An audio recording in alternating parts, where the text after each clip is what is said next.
Estamos de volta, agora a gente traz detalhes e atualizações sobre o escândalo envolvendo o Banco Master. Daniel Vorcaro, dono do banco, afirmou em mensagens extraídas do seu celular pela Polícia Federal que foi pressionado a realizar pagamentos ao resort Itaiaia, ligado ao ministro do Supremo Dias Toffoli. Os diálogos do banqueiro com o cunhado, Fabiano Zettel, foram publicados pelo Estadão. As conversas indicam que Vorcaro autorizou repasses que, somados, chegaram a 35 milhões de reais ao Itaiaia. Vale lembrar que a Meredith, empresa de Toffoli e seus familiares, teve participação societária no resort até o ano de 2025. As conversas apontam, segundo a reportagem, que Zettel atuaria como um operador de Daniel Vorcaro. Em maio de 2024, Vorcaro cobrou o cunhado sobre o aporte relacionado ao resort. Você não resolveu o aporte do fundo Itaiaia? Estou numa situação ruim, teria escrito o banqueiro numa mensagem. O cunhado, então, teria respondido: te perguntei se poderia ser semana que vem e você disse que sim. Na sequência, Zettel encaminhou uma lista de pagamentos para aprovação, na qual aparecia a indicação Itaiaia 15, possivelmente uma referência ao montante de 15 milhões de reais. Vorcaro respondeu: paga tudo hoje. Numa outra troca de mensagens, Vorcaro pediu um levantamento dos aportes. Abre aspas, me fala tudo o que já foi feito até hoje, fecha aspas. O cunhado, então, teria respondido: pagamos 20 milhões lá atrás, agora mais 15 milhões seria a resposta, então, do cunhado de Daniel Vorcaro.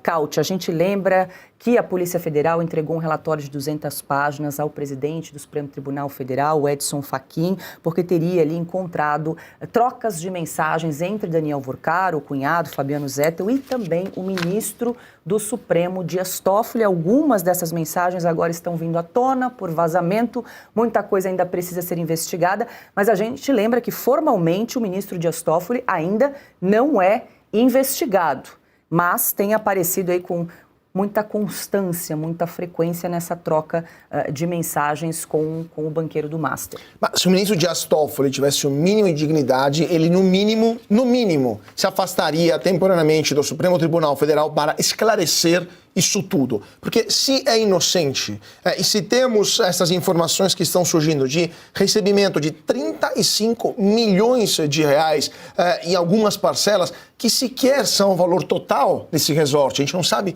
quanto que vale no valor total do resort, quanto que ele recebeu no final das contas do Vorcaro, ele no mínimo tem a obrigação de explicar. Mas, na verdade, o que deveria acontecer é que o Senado da República, o Senado Federal, deveria iniciar um processo de impeachment contra o ministro Dias Toffoli, porque ele não tem mais a dignidade, a moralidade necessária para se manter no cargo como ministro do Supremo Tribunal Federal. Ele que, no começo, sequer admitiu, ele negou que conhecia o Vorcaro, que tinha ligações com o Vorcaro, enquanto ele era relator do processo contra o Banco Master, e agora a gente descobre por mensagens que foram extraídas do telefone do Vorcaro, que ele recebeu 35 milhões. Inclusive, ele conversou com o Vorcaro para se encontrar, que é ainda mais grave. Então, ele tinha, sim, algum tipo de ligação.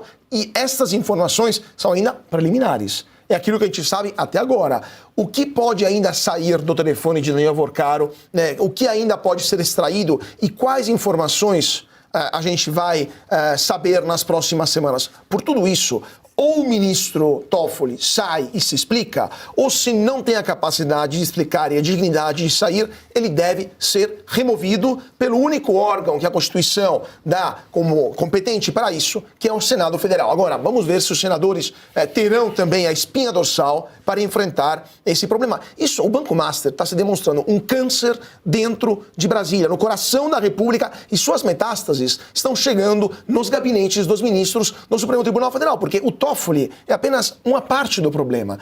Relembramos que o ministro do Supremo Tribunal Federal, Alexandre de Moraes, recebeu, via mulher, 130 milhões de reais, um contrato de 130 milhões de reais, foram pagos 75, 80 milhões só porque o banco foi liquidado, mas ele também tem que explicar o que foi feito com esse valor e quais foram os serviços prestados pela esposa. Então, assim, isso é apenas o começo e Toffoli não tem a mínima condição de permanecer no cargo, muito menos como relator do caso, mas também como ministro do Supremo Tribunal Federal.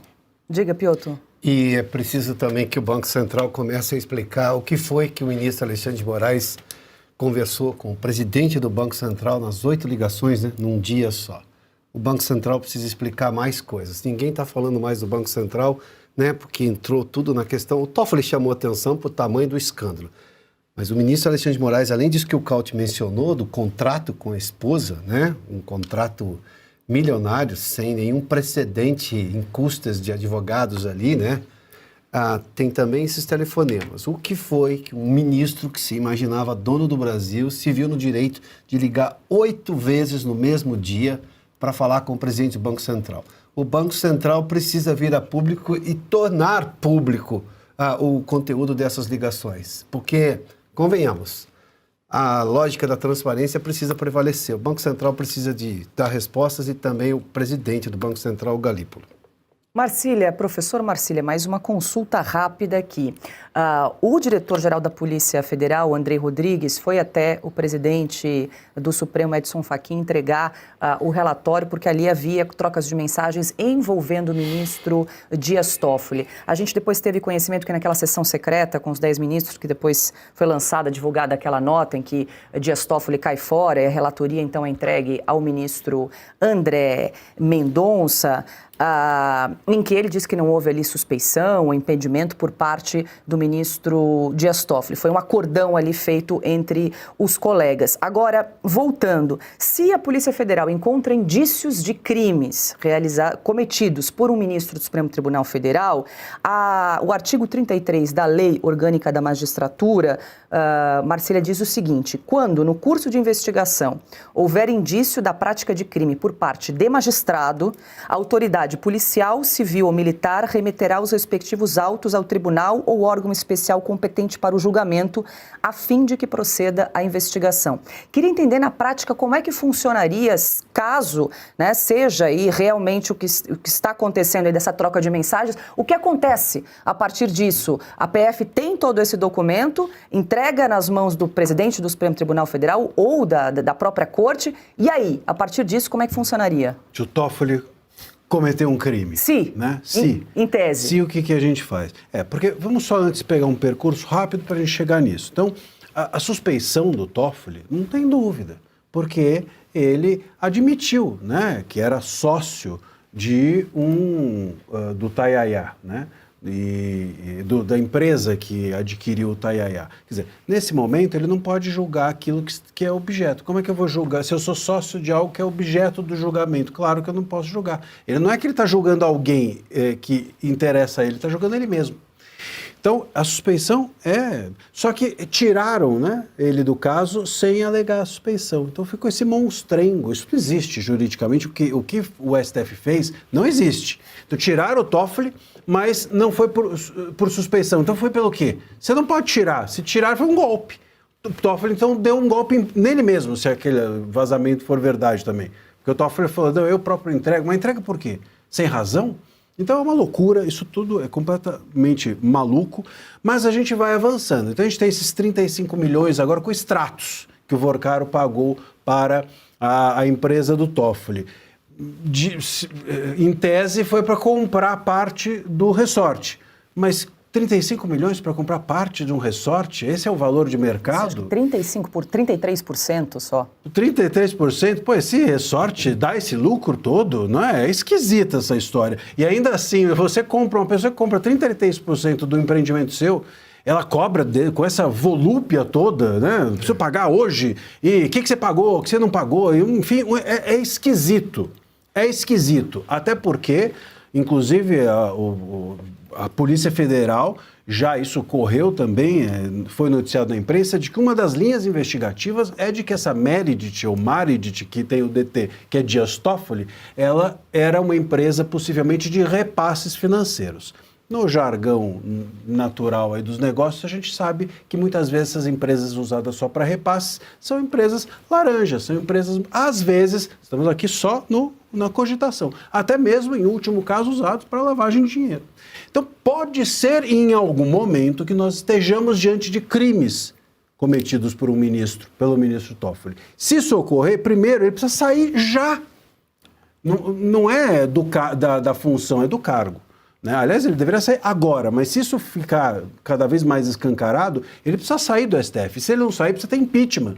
Porque a lei de impeachment impõe que você, se comete um ilícito, sai. Se ele não sair, ele vai ter que ser julgado pelos colegas. Né? O que vai ser um ridículo total, a PGR ter que pedir o julgamento do Toffoli, o Toffoli ser julgado pelos seus pares. Imagino que isso eles não vão passar, esse constrangimento eles não vão passar e ele terá de sair do cargo, ser no mínimo afastado e julgado, se não perder o cargo, pelos seus próprios pares. Eu creio, Paula, que o desenho disso, se mais do que a suspeição, se ele chegar a ponto de se reconhecer que o Toffoli cometeu crimes, né, nós tenhamos um STF que expurgue o Toffoli de alguma maneira antes que a gente chegue no absurdo de um impeachment, no absurdo, né, do circo, né, do picadeiro, vamos dizer assim, de um impeachment do Toffoli ou até mesmo de seus pares o julgarem criminalmente. Então, haverá alguma solução política para esse caso antes, imagino eu, de uma solução jurídica. Também, desculpa, Paula, só complementando duas coisas.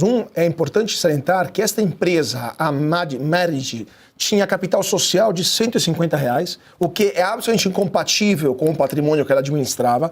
E ponto número 2, mesmo que a gente pegue de 2009 até hoje, quando o Toffoli foi nomeado até hoje, os vencimentos dele como ministro do Supremo, ou seja, no teto do funcionalismo, mesmo os atuais, não os passados. Vamos supor 40, 45 mil reais por mês. Por 17 anos, por 12 meses, chegamos a quanto? 9 milhões de reais, sem que ele tivesse gastado um centavo. Como que ele acumulou um patrimônio que justificou um pagamento de 35 milhões de reais em duas parcelas, quem sabe tivessem tido outras antes, e um patrimônio em um resort desse tamanho? Quem deu dinheiro para o Toffoli fazer esse investimento inicial? Como é justificável, do ponto de vista contábil, uma pessoa que recebe só esse salário, advogado cujo pico bombou 2 vezes no concurso para a magistratura, o seu ápice foi ser advogado do PT, então não teve causas milionárias, e se torna proprietário de um resort de valores multimilionários. Então, assim, não faz sentido nenhum. E aí sim a Receita Federal deveria explicar como que foi possível essa acumulação de patrimônio. A gente lembra que a sede da Marriott, que deve ser uma referência a Marília, que é a cidade de origem de Dias Toffoli, DT de Dias Toffoli, a sede era a casa do irmão dele, do José Eugênio, que estava em péssimo estado de conservação. Aliás, palavras da própria mulher, da cunhada de Dias Toffoli, a mulher do José Eugênio. Rapidamente, Marcília. Só fazer um registro, veja, a gente está falando aqui, se descobrirem, se investigarem, etc., os crimes do Toffoli, mas para mim, na minha leitura, o Toffoli já cometeu o crime. Que é o seguinte, o Toffoli, ele reconheceu que é sócio da Meredith. A Meredith é reconhecidamente ou foi dona do Tayayá. E o Tayayá, ele é um resort que tem um cassino clandestino. Se você é sócio, não importa se com 1%, 0,5%, 95%, se você é sócio de um empreendimento ilícito, você é uma pessoa que cometeu ilícitos. E você é um ministro do STF que precisa ter decoro, honrar o cargo, sendo sócio de um negócio ilícito como um cassino clandestino, claro que isso já deveria ser suficiente para ele sair do cargo, para ele sofrer impeachment e para ele ser investigado. Tá, e caberia a PGR, Procuradoria-Geral da República, oferecer a denúncia. Ou seja, caberia a ninguém. Ok.